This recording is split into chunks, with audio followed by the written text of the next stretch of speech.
Shall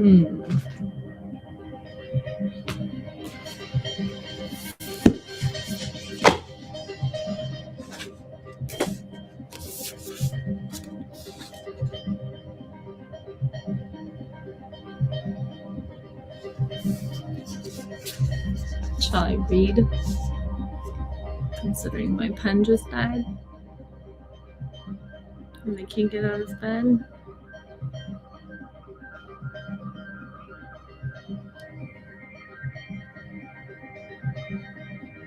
Okay. Against the infinity of the cosmos and the silent depths of nature, the human face shines out as the icon of intimacy. It is here, in this icon of human presence, that divinity in creation comes nearest to itself. The human face is the icon of creation. Each person also has an interface of your life. The human journey strives to make this interface beautiful. It is here that love gathers within you. Love is absolutely vital for human life, for love alone can awaken what is divine within you. In love, you grow and come home to yourself. When you learn to love and to let yourself be loved, you come home to the hearth of your own spirit. You are warm and sheltered. You are completely at one in the house of your own longing and belonging. In that growth and homecoming, it is unlooked for bonus in the act of loving another. Oh, I don't know what's going on. Love begins with paying attention to others, with an act of gracious self-forgetting. This is the condition in which we grow. Once the soul awakens, the search begins, and you can never go back. From then on, you are inflamed with a special longing that will never again let you linger in the lowlands of complacency and partial fulfillment. The eternal makes you urgent. You are loath to let compromise or the threat of danger hold you back from striving toward the summit of fulfillment. When the spiritual path opens, you can bring an incredible generosity to the world and to the lives of others. Sometimes it is easy to be generous outward and to give and give and give, and yet you remain ungenerous to yourself. You lose the balance of your soul if you do not learn to take care of yourself. You need to be generous to yourself in order to receive the love that surrounds you. You can suffer from a desperate hunger to be loved. You can search long years in lonely places far outside yourself, and yet the whole time this love is but a few inches away from you. It is at the edge of your soul, but you have been blind to its presence. Through some hurt, a door has slammed shut within the heart, and you are powerless to unlock it and receive the love. We must remain attentive in order to be able to receive. Boris Pasternak said, "When a great moment knocks on the door of your life, it is often no louder than the beating of your own heart, and it is very easy to miss." It is strangely ironic that the world loves power and possessions. You can be very successful in this world, be admired by everyone, have endless possessions, a lovely family, success in your work, and have everything the world can give. But behind it all, you can be completely lost and miserable. If you have everything the world has to offer you, but you do not have love, then you are the poorest of the poorest of the poor. Every human heart hungers for love. If you do not have the warmth of love in your heart, there is no possibility of real celebration and enjoyment. No matter how hard, competent, self-assured, or respected you are, no matter what you think of yourself or what others think of you, the one thing you deeply long for is love. No matter where we are, who we are, what we are, or what kind of journey we are on, we all need love. In his Ethics, Aristotle devotes several chapters to reflection on friendship. He grounds friendship on the idea of goodness and beauty. A friend is someone who wishes what is good for the other. Aristotle acknowledges how in the complexity of individuality, interiority is mirrored and fulfilled in the discovery and activity of friendship. Our feelings towards our friends reflect our feelings towards ourselves. He acknowledges the patience required to develop real friendship. The wish for friendship develops rapidly, but friendship does not. Friendship is the grace that warms and sweetens our lives. Nobody would choose to live without friends, even if he had all other good things. Shall I keep going? I don't know. This is. Oh, someone's here. I can't see who you are, but I think I know.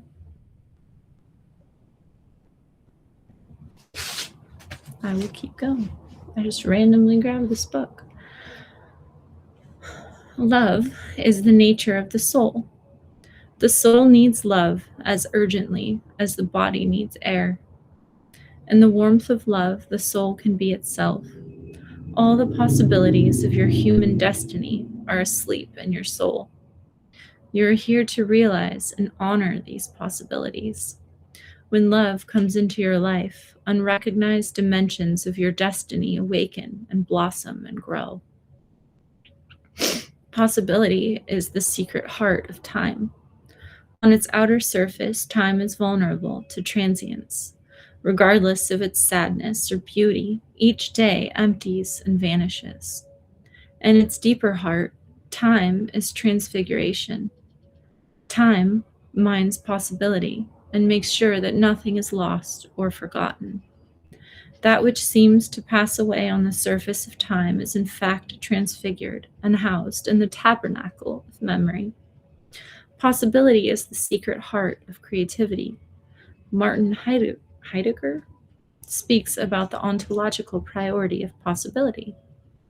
At the deepest level of being, possibility is both mother and transfigured destination of what we call events and facts. This quiet and secret world of the eternal is the soul. Love is the nature of the soul.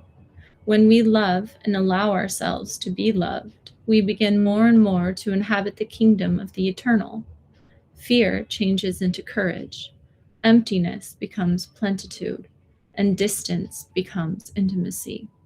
The anamkara experience opens a friendship that is not wounded or separated by distance. Such friendship can remain alive even when the friends live far away from each other, because they have broken through the barriers of persona and egoism to the soul level. The unity of their souls is not easily severed. When the soul is awakened, physical space is transfigured. Even across the distance, two friends can stay attuned to each other and continue to sense the flow of each other's lives. When you are anamkara, with your anamkara, you awaken the eternal. In this soul space, there is no distance.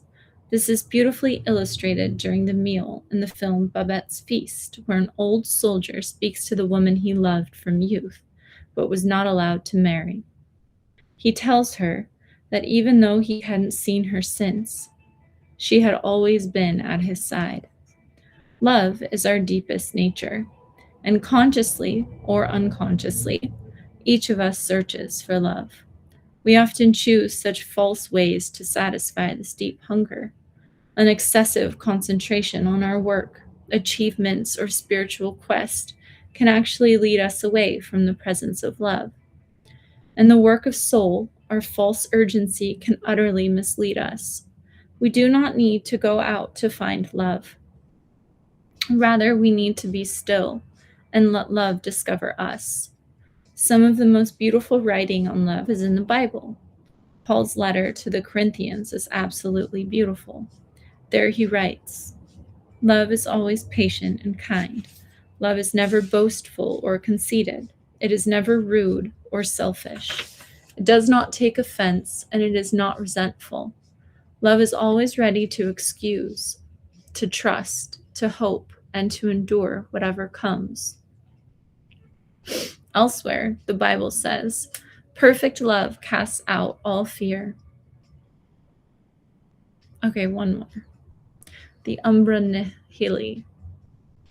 In a vast universe that often seems sinister and unaware of us, we need the presence and shelter of love to transfigure our loneliness. This cosmic loneliness is the root of all inner loneliness. All of our life, everything we do, think, and feel is surrounded by nothingness. Hence, we become afraid so easily. The 14th, oh, the 14th century mystic, Meister Eckhart, says that all of human life stands under the shadow of nothingness, the umbra nihili. Nevertheless, love is the sister of the soul. Love is the deepest language and presence of soul. In and through warmth and creativity of love, the soul shelters us from the bleakness of that nothingness. We cannot fill up our emptiness with objects, possessions, or people. We have to go deeper into that emptiness. Then we will find beneath nothingness the flame of love waiting to warm us. No one can hurt you as deeply as the one you love. When you allow the other inside your life, you leave yourself open. Even after years together, your affection and trust can be disappointed. Life is dangerously unpredictable. People change, often quite dramatically and suddenly. Bitterness and resentment quickly replace belonging and affection. Every friendship travels at some time through the black valley of despair. This tests every aspect of your affection. You lose the attraction and the magic. Your sense of each other darkens, and your presence is sore. If you can come through this time, it can purify your love, and falsity and need will fall away. It will bring you onto new ground where affection can grow again. Sometimes a friendship turns, and the partners fix on each other at their points of mutual negativity. When you meet only at the point of poverty between you, it is as if you give birth to a ghost who would devour every shred of your affection. Your essence is rifled. You become helpless and repetitive with each other. Here, you need deep prayer and great vigilance and care in order to redirect your souls. Love can hurt us deeply. We need to take great care. The blade of nothingness cuts deeply. Others want to love, to give themselves, but they have no energy. They carry around in their hearts the corpses of past relationships and are addicted to hurt as confirmation of identity. Where a friendship recognizes itself as a gift, it will remain open to its own ground of blessing. When you love, you open your life to an other. All your barriers are down. Your protective distances collapse, and this person is given absolute permission to come into the deepest temple of your spirit. Your presence in life can become this person's ground. It takes great courage to let someone so close, since the body is in the soul. When you let someone so near, you let this person become part of you. It is the sacred kinship of real love. Two souls are twinned. The outer shell and the contour of identity become porous. You suffuse each other. The Anamkara. In the Celtic tradition, there's a beautiful understanding of love and friendship. One of the fascinating ideas here is the idea of soul love. The old Gaelic term for this is Anamkara. Anam is the Gaelic word for soul, and Kara is the word for friend. So Anamkara in the Celtic world was the soul friend. In the early Celtic church, a person who acted as a teacher, companion, or spiritual guide was called an Anamkara. It originally referred to someone to whom you confessed, revealing the hidden intimacies of your life. With the Anamkara, you could share your innermost self, your mind, and your heart. This friendship was an act of recognition and belonging. When you had an Anamkara, your friendship cut across all convention, morality, and category. You were joined in an ancient and eternal way with the friend of your soul. The Celtic understanding did not set limitations of time or space on the soul.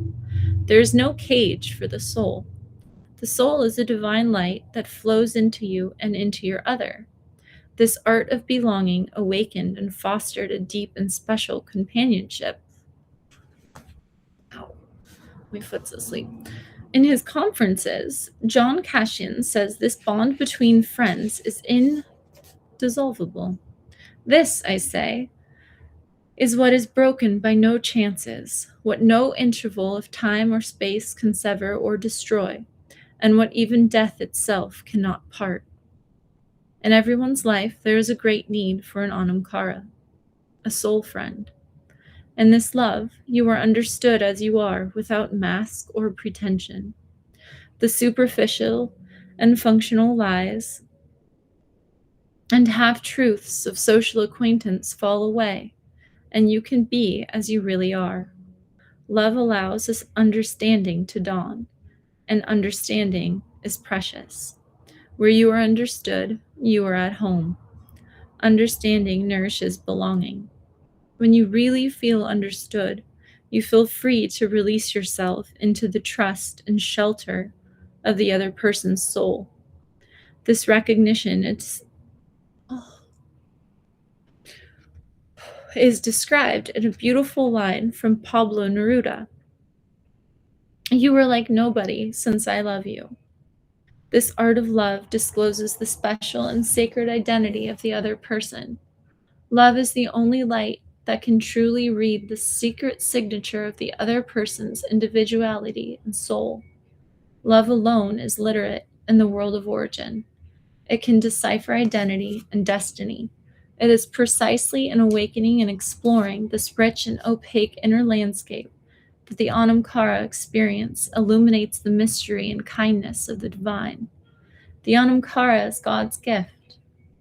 Friendship is the nature of God. The Christian concept of God as Trinity is the most sublime articulation of otherness and intimacy, an eternal interflow of friendship. This perspective discloses the beautiful fulfillment of our immortal longing in the words of Jesus, who said, "Behold, I call you friends." Jesus, as the Son of God, is the first other in the universe. He is the prism of all difference. He is the secret Anamkara of every individual. In friendship with him, we enter the tender beauty and affection of the Trinity. In the embrace of this eternal friendship, we dare to be free. There's a beautiful Trinitarian motif running through Celtic spirituality. This little invocation captures this. The sacred three, my fortress be, encircling me, come and be round my earth and my home. Consequently, love is anything but sentimental. In fact, it is the most real and creative form of human presence. Love is the threshold where divine and human presence ebb and flow into each other. All presence depends on consciousness. Where there is a depth of awareness, there is a reverence for presence. Where consciousness is dulled, distant, or blind, the presence grows faint and vanishes. Consequently, awareness is one of the greatest gifts you can bring to your friendship. Many people have an Anamkara of whom they are not truly aware. Their lack of awareness cloaks the friend's presence and causes feelings of distance and absence. Sadly, it is often loss that awakens presence. By then, it is too late. It is wise to pray for the grace of recognition. Inspired by awareness, you may then discover beside you the Anamkara of whom your longing has always dreamed. The Celtic tradition recognized that an Anamkara friendship was graced with affection.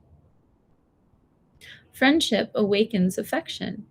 The heart learns a new art of feeling. Such friendship is neither cerebral nor abstract. In Celtic tradition, the Anamkara was not merely a metaphor or ideal. It was a soul bond that existed as a recognized and admired social construct.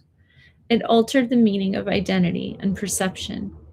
When your affection is kindled, the world of your intellect takes on a new tenderness and compassion. The Anamkara brings epistemological integration and healing. You look and see and understand differently. Initially, this can be disruptive and awkward, but it gradually refines your sensibility and transforms your way of being in the world. Most fundamentalism, greed, violence, and oppression can be traced back to the separation of idea and affection. For too long, we have been blind to the cognitive riches of feeling and the affective depths of ideas.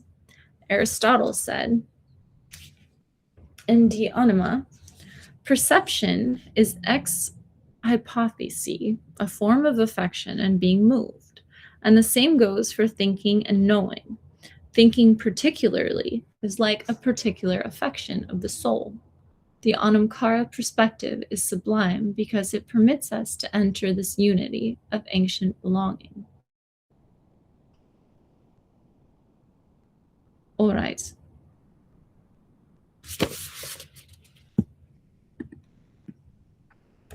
It seems I'm still alive.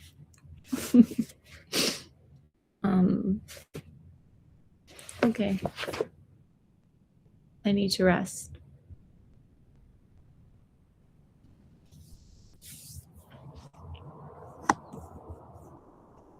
Bye.